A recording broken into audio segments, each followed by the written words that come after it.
서울의 밤거리는 언제나처럼 어둡고 습했다. 빗방울이 네온사인을 적시며 길바닥에 반사되었고 골목마다 잔뜩 긴장감이 묻어 있었다. 김태현은 한 손에 권총을 쥔 채 조심스럽게 걸음을 옮겼다. 그의 얼굴은 굳어 있었지만 눈빛은 흔들렸다. 오늘 밤 그는 형제였던 장민석과 마지막으로 마주해야 했다. 태연이 도착한 곳은 오래된 창고 문틈 사이로 연기와 먼지가 흘러나왔다. 그는 숨을 고르고 주머니 속 작은 라이터를 켰다. 문이 삐걱 열리며 안쪽에서 장민석의 실루엣이 드러났다. 장민석은 담배를 입에 물고 느릿하게 몸을 돌렸다. 태연아, 드디어 만났네. 장민석의 목소리는 평온했지만 그 속에는 냉혹한 긴장이 섞여 있었다. 민석아, 왜 이렇게까지 해야 했어? 우리가 형제였잖아. 태연의 목소리는 떨렸지만 차가운 결심이 묻어 있었다. 장민석은 담배 연기를 내뿜으며 미소 지었다. 형제, 웃기지 마. 세상은 언제나 배신으로 움직여. 내가 모르는 게 너무 많아. 태연아, 그 순간 두 사람 사이에는 긴 침묵이 흘렀다. 하지만 이 평화는 오래가지 않았다. 장민석은 갑자기 칼을 꺼내 태연에게 돌진했다. 태연은 재빨리 몸을 피하며 권총을 겨누었다. 금속과 금속이 부딪히는 소리가 창고 안을 울렸다. 싸움 중 장민석은 태연의 약점을 정확히 찔렀다. 과거 사건에서 태연이 책임졌던 조직의 실패, 그리고 그로 인해 죽은 동료들의 기억이 그의 마음을 흔들었다. 태연은 잠시 흔들렸지만 그 눈빛 속에는 복수와 형제에 대한 미묘한 연민이 교차했다.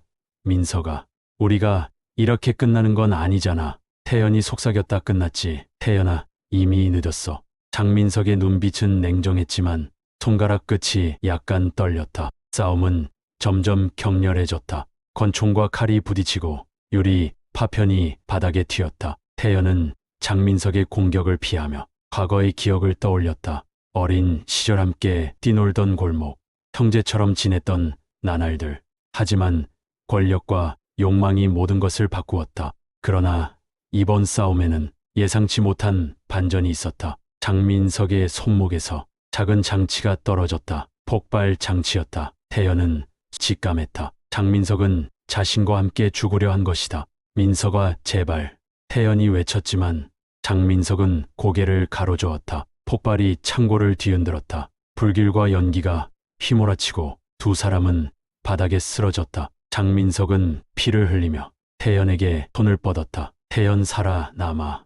나 대신. 세상. 그 순간 태연은 장민석의 손을 잡았지만 불길 속에서 장민석은 사라졌다. 태연은 가까스로 창고 밖으로 기어나왔다. 비에 흠뻑 젖은 몸, 피와 먼지로 얼룩진 얼굴.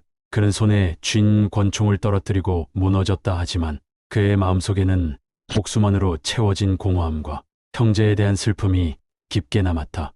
며칠 후 조직은 혼란에 빠졌다. 장민석이 남긴 폭발 장치와 내부 정보가 드러나며 권력 공백이 생겼다. 태연은 이 상황 속에서 홀로 남았다. 그러나 그는 더 이상 복수에만 매달리지 않았다. 장민석의 마지막 메시지가 그의 손에 남았다. 태연아, 내가 살아남길 바랐다.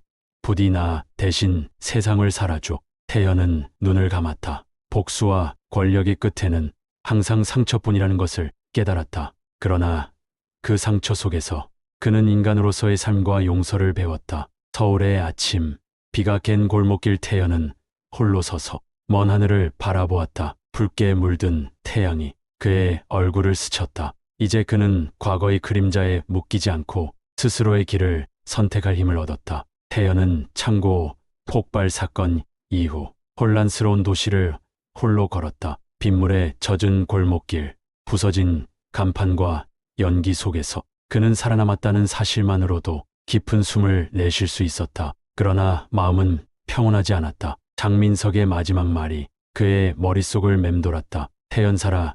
나 대신.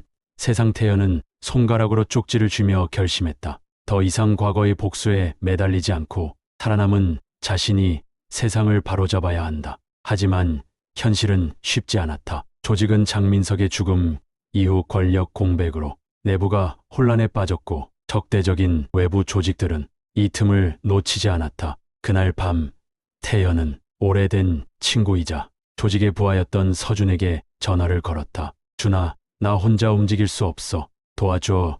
형, 그쪽 상황은 말도 안 돼. 장민석이 남긴 폭발 장치 때문에 사람들 완전히 흩어졌어. 태연은 잠시 침묵했다. 친구의 목소리 속에 걱정과 두려움이 묻어 있었다. 준아, 우리 끝까지 가야 해. 형제가 남긴 죄와 상처를 끝내야 한다. 서준과 함께 태연은 장민석이 남긴 폭발 장치의 기록과 조직, 내부의 배신자 명단을 뒤지기 시작했다. 그 과정에서 드러난 사실은 충격적이었다.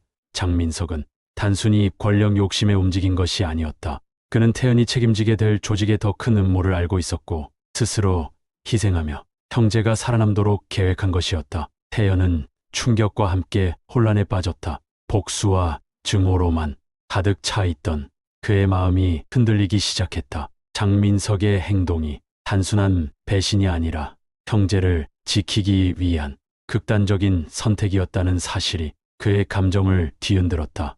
며칠 뒤 태연과 서준은 마지막 남은 증거를 쫓아 조직의 핵심 지하 창고로 향했다. 그곳에서 마주한 것은 장민석이 남긴 또 다른 폭발 장치와 조직 내부에서 태연을 제거하려던 배신자들이었다. 불빛 아래에서 마주한 얼굴들은 모두 한때 태연이 신뢰했던 사람들이었다. 태연 여기까지 오다니 대단하군. 배신자 중 한 명이 미소 지었다. 태연은 고르며 권총을 겨누었다. 너희 때문에 얼마나 많은 사람들이 죽어야 했는지 알아? 오늘로 끝이다. 격렬한 싸움이 시작되었다. 총성과 유리 파편, 금속이 부딪히는 소리가 창고 안을 울렸다. 태연은 치열하게 싸우면서도 마음 한구석에서 장민석의 얼굴을 떠올렸다. 그가 남긴 희생과 마지막 메시지가 그의 힘이자 죄책감이었다. 싸움 도중 태연은 배신자들을 모두 제압했다. 그러나 마지막 순간 창고 깊은 곳에서 또 다른 위협이 나타났다. 장민석이 설치해 놓은 최종 폭발 장치였다. 타이머가 1분을 가리키고 있었다. 태연은 고르며 장치를 해체하려 했다. 손이 떨렸지만 장민석이 남긴 설계도를 기억하며 한 걸음씩 타이머를 해체했다. 10초, 9초. 심장이 터질 듯 뛰었다. 마지막 순간 태연은 폭발 장치를 제거하는데 성공했다. 밖으로 나오자 새벽의 빛이 창고를 감쌌다. 피와 먼지로 얼룩진 얼굴, 찢긴 옷하지만 태연의 눈빛은 단단했다. 그는 살아남았고 장민석의 희생을 헛되게 하지 않았다. 며칠 후 태연은 도시의 한 카페에서 혼자 앉아 있었다. 창밖으로 비치는 햇살은 따숩지만 그의 마음 속 상처는 쉽게 사라지지 않았다. 손에 쥔 쪽지를 다시 한번 펼쳤다. 태연아, 내가 살아남길 바랐다. 부디 나 대신 세상을 살아줘. 태연은 눈물을 참으며 속삭였다. 민석아, 내가 살아남았어. 그리고 반드시 우리가 지켜야 할 사람들과 정의를 위해 살아갈 거야. 그 순간 그의 휴대폰에 서준의 메시지가 도착했다. 형, 이제 시작이야. 우리가 함께 끝까지 가자. 태연은 창밖을 바라보았다. 붉게 물든 태양이 도심을 밝히고 있었다. 그는 알았다. 이제 그의 싸움은 끝나지 않았다. 하지만 이번에는 복수가 아닌 살아남은 자로서의 책임과 용서, 그리고 사람들을 지키기 위한 싸움이었다. 그리고 그는 결심했다. 과거의 그림자는 이제 뒤로하고 장민석이 남긴 희생을 마음에 새기며 새로운 길을 걸어가겠다고. 서울의 거리, 태연은 홀로 걸었다. 비가 갠 골목길, 아침 햇살이 그의 얼굴을 감싸며 새로운 시작을 예고했다. 그의 발걸음은 무겁지만 단단했고 과거의 상처는 그의 힘이 되었다.